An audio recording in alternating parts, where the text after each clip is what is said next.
ติดขาว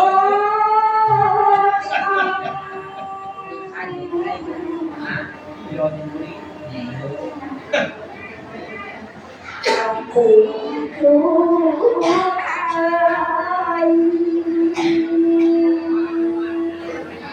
โลกที่ยังนั้นก็ปานต่อใจต้อง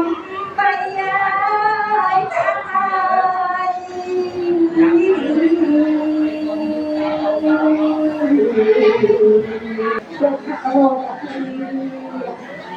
ได้ครับเรื่องนี้ครับ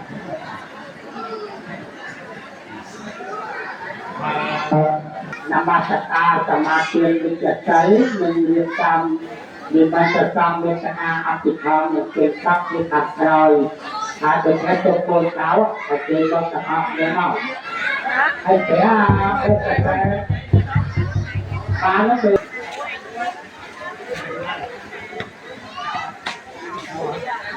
พยายามมาดังเพื่อนตัวมาจะเรียกโกนเจ้าโกนขโมยเจ้าปลอกเจ้าใครนี่เสียงต่างอ้อเสียงบ่ขโมยโกนนี่ต่างอ้อบ่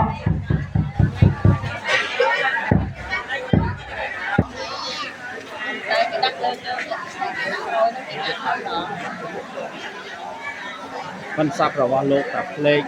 ไงนี้ไงจงติดจ็อบ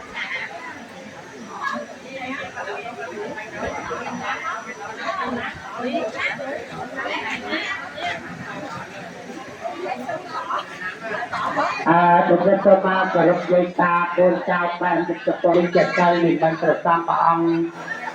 ตรงน้องอับปิดท้อมลงเมตกาทอทุกปานติสังสาเรคนตามบังอังทางพิกรได้เพียงเป็นเดียสาเม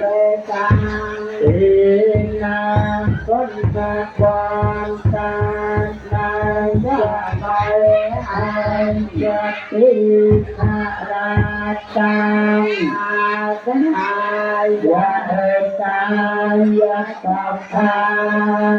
ยะยะโมตัสสะภะคะวะโต